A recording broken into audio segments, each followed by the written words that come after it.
the NGO community or free society, sort of saying, kind of pays better than if you're employed in any other, parts or branches of the industry, because the fees are much higher. And what you do basically, you sit, you organize the conferences, you basically do anything that you want, because the huge money is pouring in from both EU, US. And then people do actually get corrupted at some point, especially the NGO. There are many examples. They get corrupt about, with these foreign partners of theirs. And, you have on one side, you have the local organization that's actually dealing with some issues. On the other side, you have the people whose interest is mostly to spend the money. And I need to tell you, maybe you know that, but spending money can be extremely difficult. That's kind of tough job, because you need to find somebody, you need basically to play by the rules that you have, like you need to accept the project, you need to evaluate those, you need to make sure that the money that you spend does not, end up in a wrong place, that people do not, misuse it. And then once you find a reliable partner, these kind of relationships tends to last for a long time.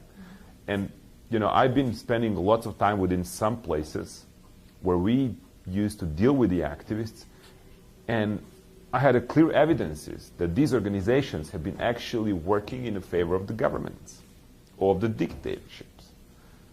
And it was not possible to really change the orientation of their foreign donors, because these guys, had all clear understanding with them. They had a long history of cooperation, and it's impossible to break it. It took me a lot of time. Like, I can name you one Belarusian organization. Basically, it's just the media kind of organization with a couple of journalists that have been expelled from the state media. And these guys are having the website, and they're just sending the kind of random emails, bulletins. And I can tell you, they're so long over there, and they're so influential. Like, their emails end up, in the computers and mailboxes of the US congressmen. And I can show you some of the examples when these people reported totally wrong about certain issues. Which means somebody is sitting in and just writing the reports, proving the budgets, and they have been funded by the US organizations. And they became extremely powerful in the meantime. And so there is a way where basically these partnerships within different organizations, among different organizations, especially within civil societies, they tend to become like self-sufficient. And then what you end up with, you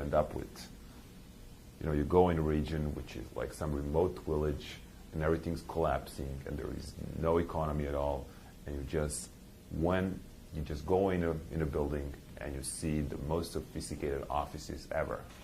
Like 10 years ago around Belarus, I've seen the offices which I haven't seen, even a couple of days ago in Google, for example, once I visited. But these guys had all these, cameras, like all these video conferencing facilities and stuff. Unbelievable, but that tends to happen. And so therefore, I think there is lots of misuse of that. And many governments and people just do not even try to go into those issues, because the systems and the programs in place, copy-paste, how the administration works. And in our situation in Serbia, our movement dealt a long time. I think because for a while I was actually dealing with fundraising on our side. And I remember that I've been spending a lot of time with some people from different organizations, just going with them, like, which of the tens of the proposals they have received in the name of resistance movement, it's actually ours. And it used to happen that, for example, they would have on a table like 11 or 15 of those, and none of those have been actually ours. People have been just sending those in our names, like organizations that existed, like in the form of one or two individuals. And some of them we even, met and we did some things together. So we knew about them, but we never agreed on actually them submitting anything in our name. And once, well, how do you mean it's illegal? They're legitimate organizations, they exist. And the resistance movement wasn't registered with the government because the government didn't want to register it, so everybody claimed itself. It's like you would have a small NGO and say, I believe in resistance movement. I'll do this local activity against. And that will help resistance in that way. And what's your recourse? Do you think recourse? Yeah, like what do you do? So it has been really, really difficult. And then at some point we kind of started administrating everything that was going on towards this civil society in Serbia. It has been really huge effort, but we had like one guy, and that was funny because, you know, I would just call him and I would say like, look, this organization is having like 4 different proposals which are basically sent in our name. And he would tell me like, look, go to Gmail account, number that and so, and this is the password, and you have like 2 projects, you know, just download that project. Send them that proposal, the money comes to us, and then we basically administer that money that basically would go to any other organization. We as a movement end up actually not taking any of those. We would just helping, for example, B92, which was the independent media organization, to get a grant to actually buy equipment to radio all of our ads and stuff, or to buy some, you know, airtime in different kind of media to just air some of our messages. And that has been going like that, because in that way we really kept under control who's getting what in our name. But in many places, the donors, the third parties, they do not talk to each other. And there is a huge competition among them. Huge competition. Like, I don't know how much you know about the biggest, you know, U.S. institutes that are dealing with a civil society, like NDI, IRI, and all these people. They have a strict division of who does what. And they kind of keep to it, and they talk to each other. But very often they would like to grab some of the, you know, other portfolio kind of projects and stuff. And there is always kind of competition.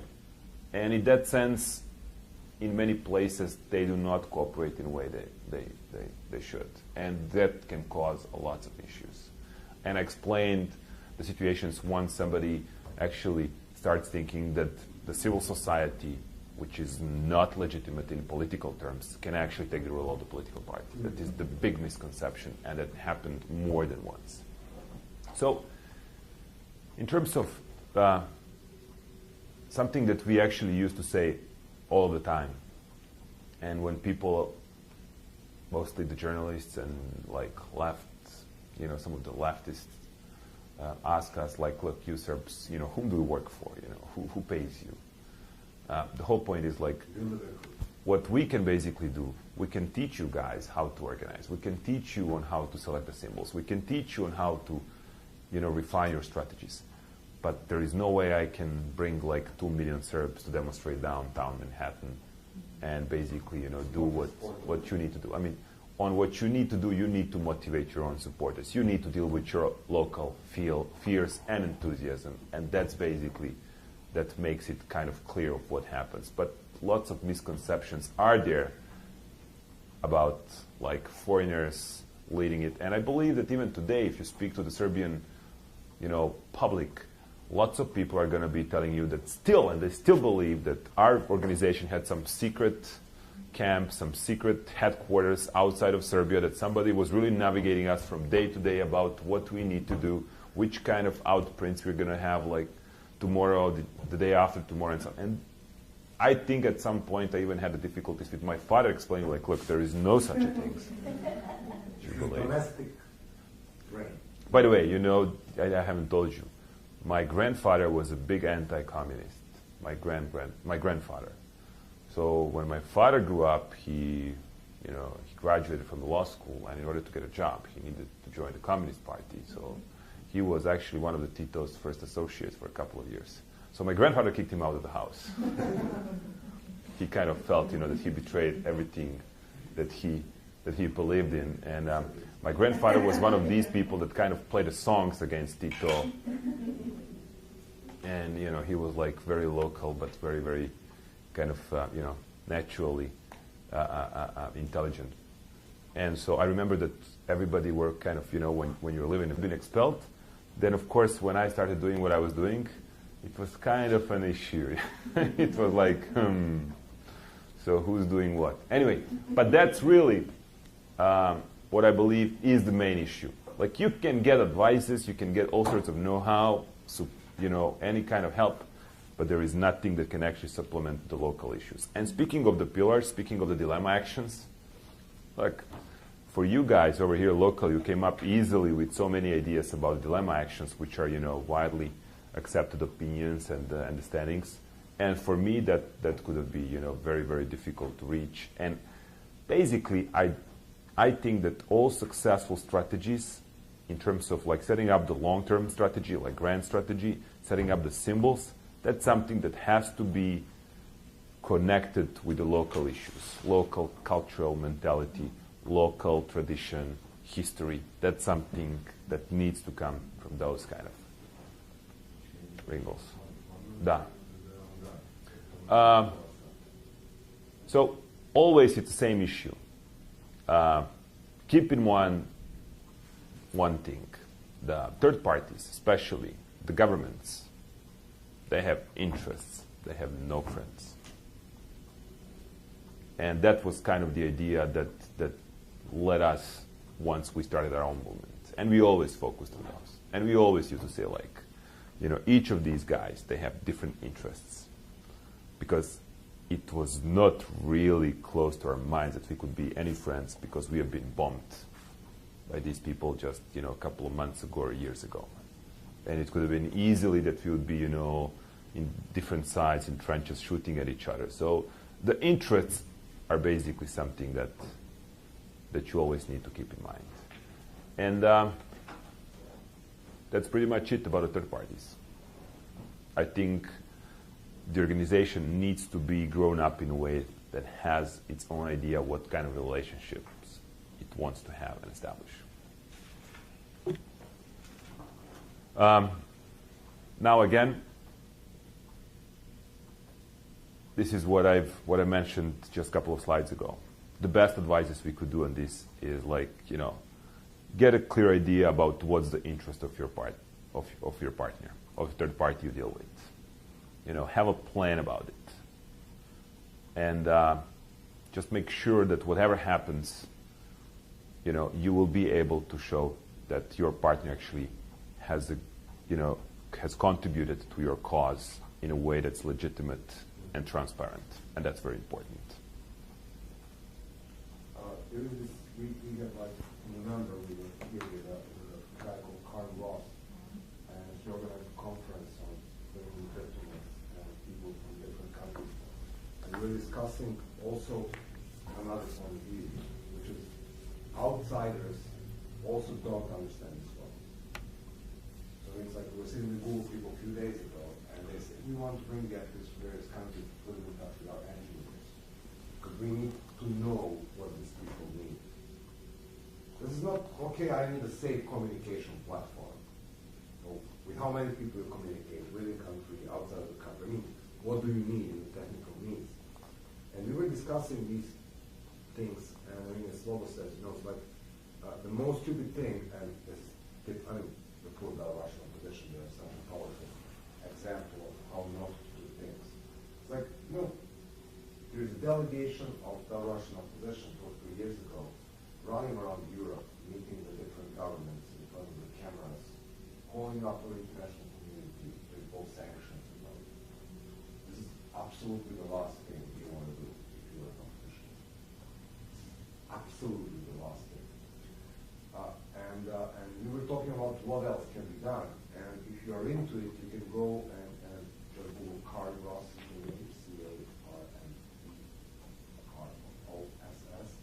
or even better, you can find it in PDF. It's called Outsider's Guide to Support Nonviolent Movement.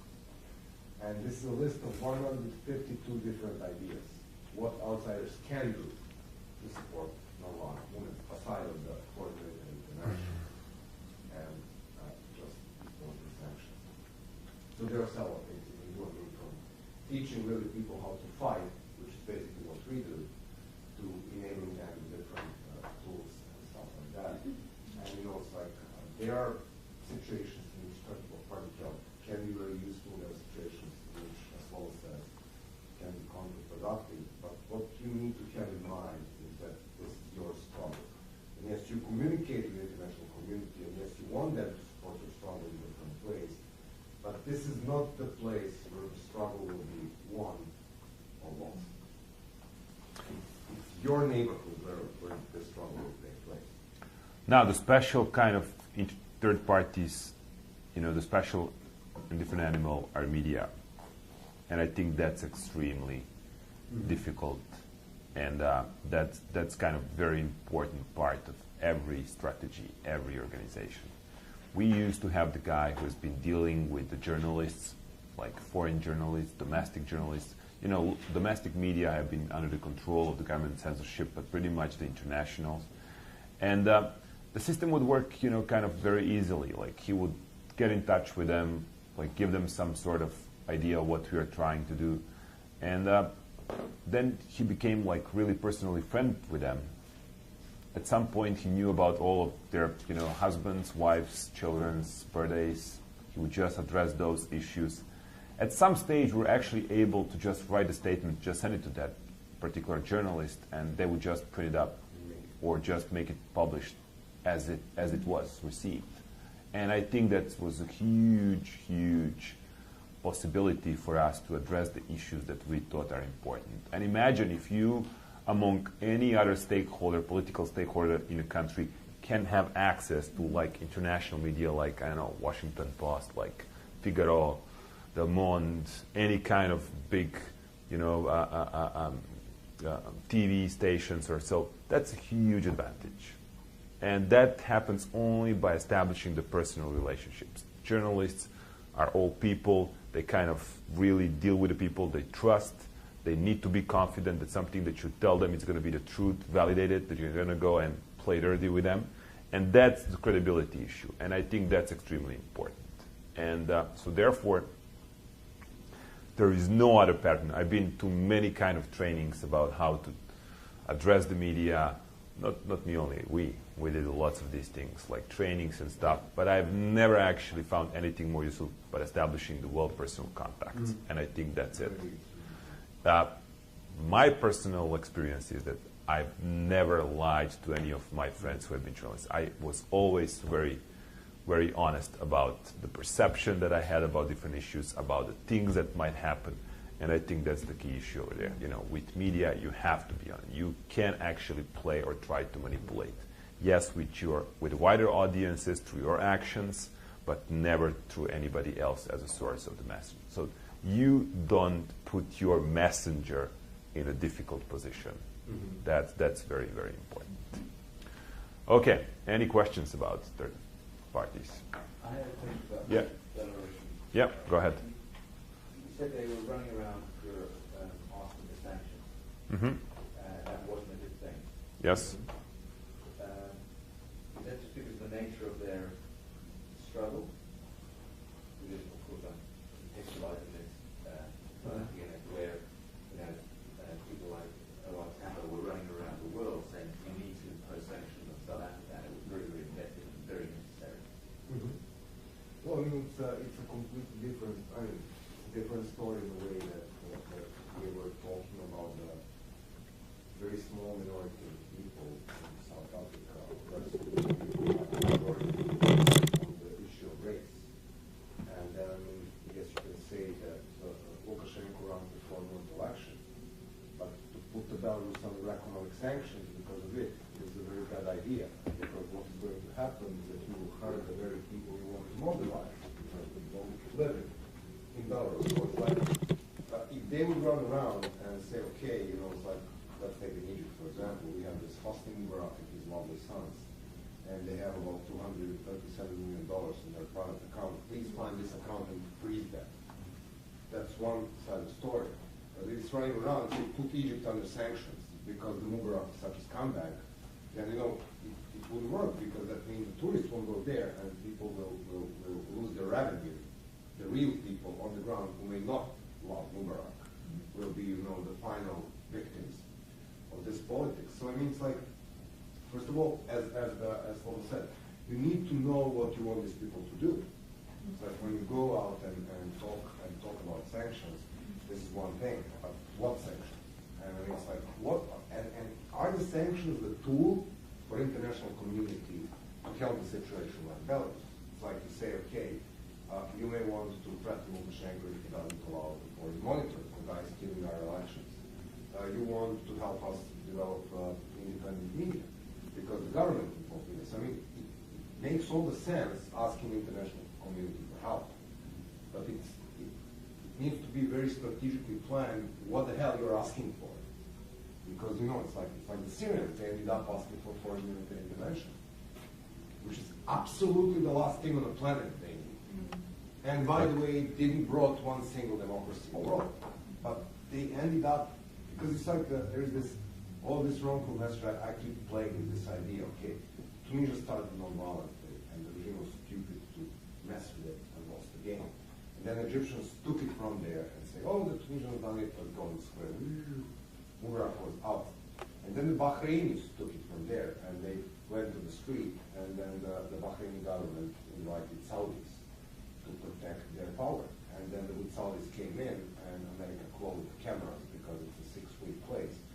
And then Gaddafi took it from there and said all it needs is to repress people more and kill people more.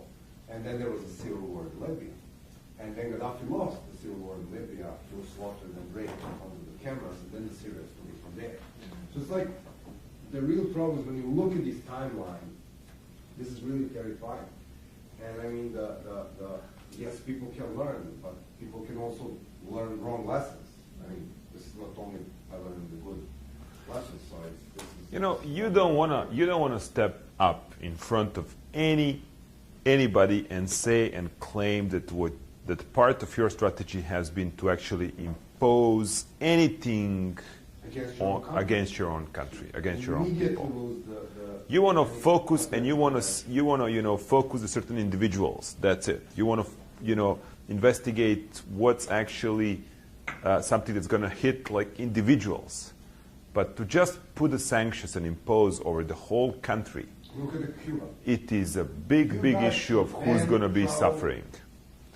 And I believe that there are some examples of very good sets of sanctions imposed. Like in our case, I'm saying like ruling elites, like individuals, they couldn't travel outside, the frozen, accounts outside and so on. But once you actually put the ban on Iraq, like for example, on any kind of imports, and they stay without medicine and stuff, that's an issue. And if you are kind of attached to that kind of, like asking for those kind of things, I think that's extremely dangerous. And you never know. And there is a huge place for manipulation of your adversaries regarding that.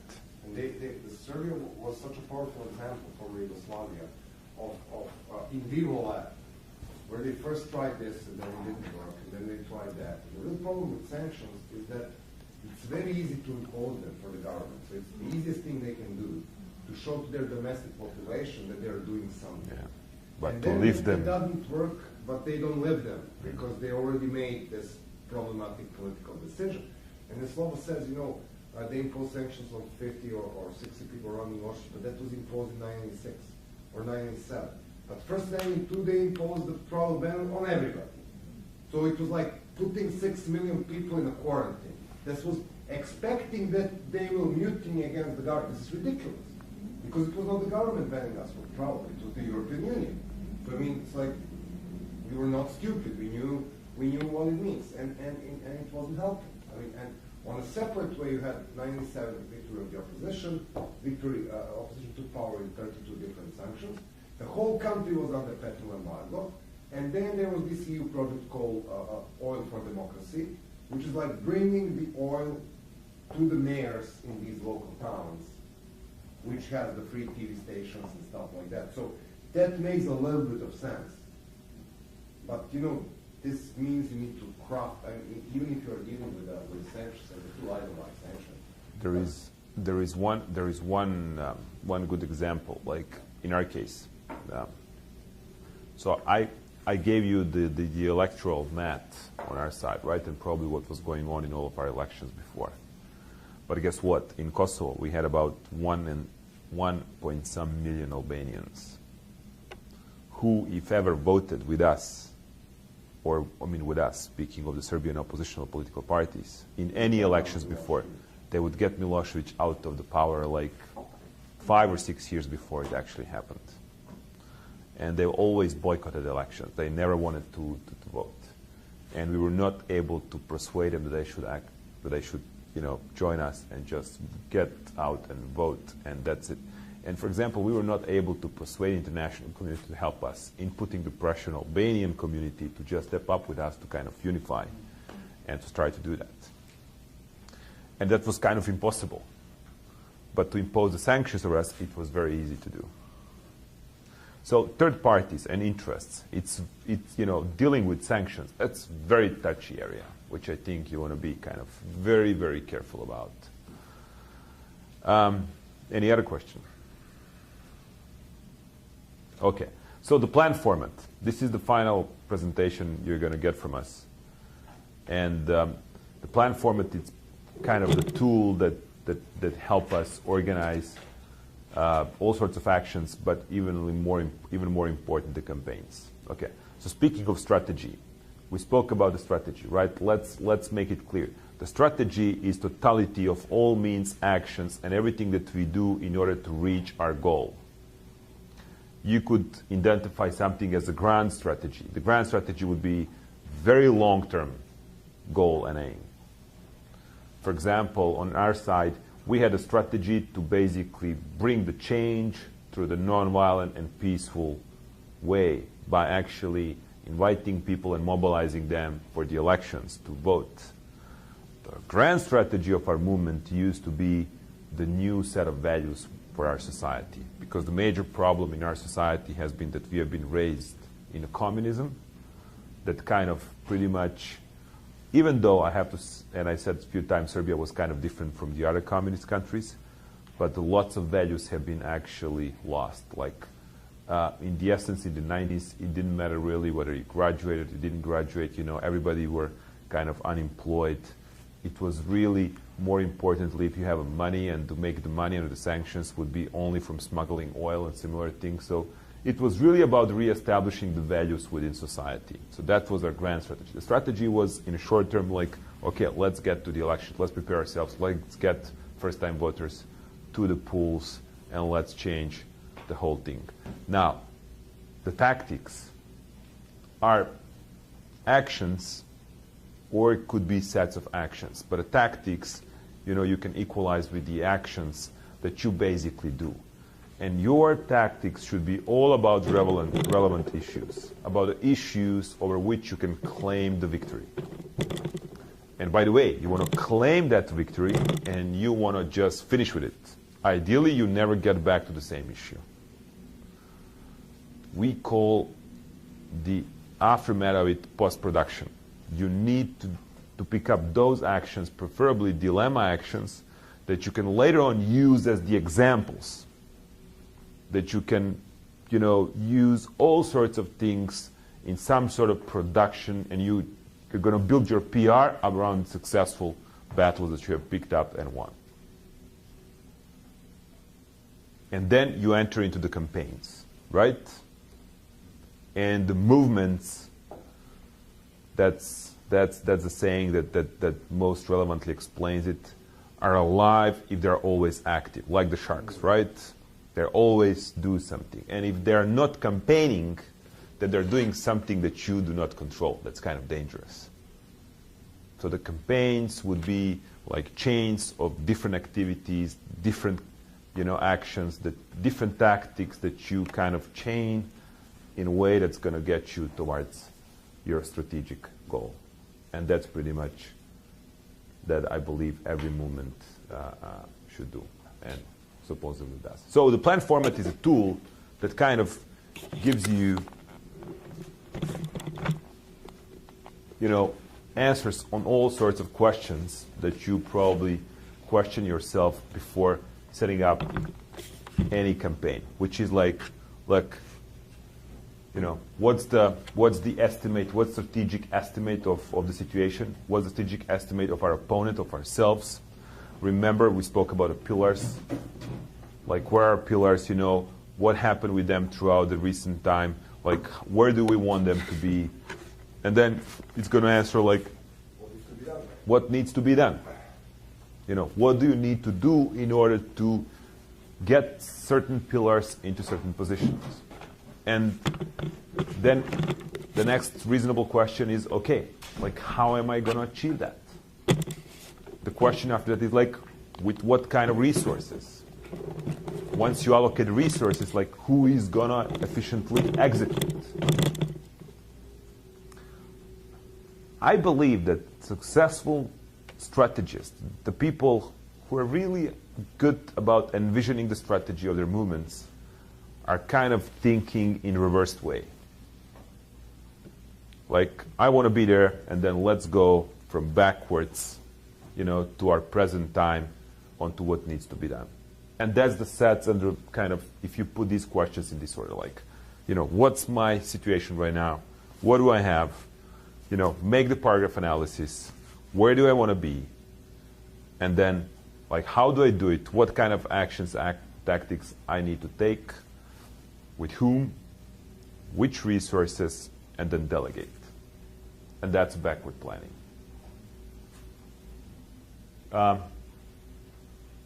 Here are the patterns. If you want to take it like in a correct model. Like, explain me what's really going on. Like, what's your mission? Like, how are you going to execute? By which resources? Who's going to help you? And of course, some of the things that we have been speaking about, mostly about the boycotts, I told you, these are extremely difficult to organize from the point of logistics. And you can always manipulate with the numbers of people who have been present at your actions, rallies, but how many people boycotted certain thing, it's kind of very difficult to explain or to put and visualize for people to accept as your victory.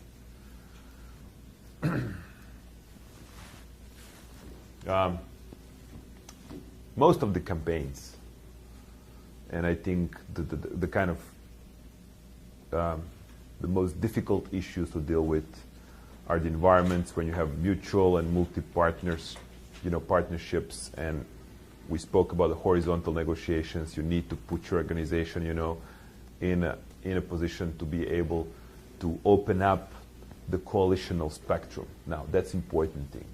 You want to build your coalitional capacity. Do not neglect that. Build up coalitional capacity. Do not give up on certain partnerships up front, just because you believe or there is a perception that those would be bad. Just wait until you survey the pillars. Put those particular partners in your framework of the pillars and see where they fit. Don't just ruin your coalitional potential up front. That's a huge mistake. Because eventually, every organization ends up within broad coalitions. And so this is the campaign that the Slovaks have been running in 1998, and I explained this was the first get out the vote that I've known. Okay, so this table I'm going to leave you on the screen. This is basically your guidance, okay?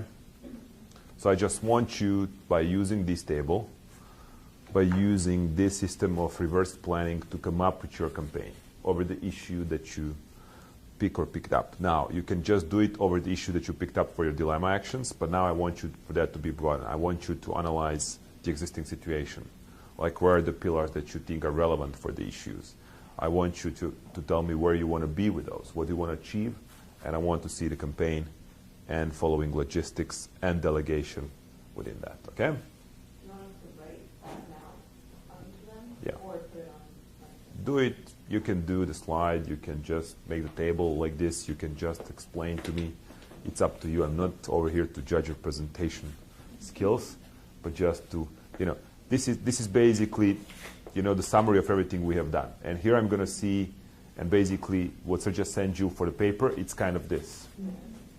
And I want to see whether I kind of succeeded in moving you away from just being simple reader, of certain issues, into really being able to analyze certain issues.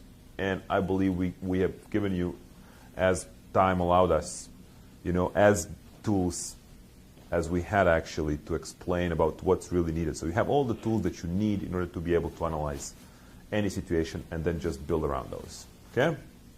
So that's what I'm looking at. I want to see like the analysis, and I want to see how appropriately you picked up your tactics. It's important that you guys understand the difference between the strategy and the tactics. And if you can create, something that's really dilemma, every action that you do as close to dilemma action, the better it is.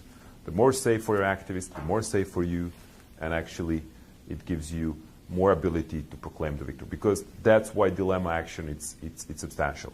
It's lose-lose for your opponent, which means you're going to be victorious anyway, whatever happens. That's it. So build the record of victories. And so by building the record of the victories, you're becoming successful. People have natural tendency to join successful organizations. That's kind of very, that's why I believe the football fans are kind of fascinating groups of people that at some point, if I ever have time, I'm going to study. Because that's the only world that I actually, see that some people stick with their teams, even though they're, expelled from the first league, and second, third, but that's a local patriotism that actually pushes them towards them. But in reality, when we speak about politics, people tend very much to go with majority and lean towards it. Okay? Now, keep in mind the following issues. Remember, we spoke about the pillars of the force. We spoke that you need the numbers. We spoke that you don't deal with those pillars unless you have the numbers. We spoke about the symbols. We spoke about messages, about messengers. We spoke about the FAQs. We spoke about horizontal or vertical negotiations, vertical and horizontal, structures of your movement. We spoke about trainers. We spoke about third parties. Decide on which of those you want to involve in your plan format. Okay? Cool. So I propose we meet at 3 o'clock.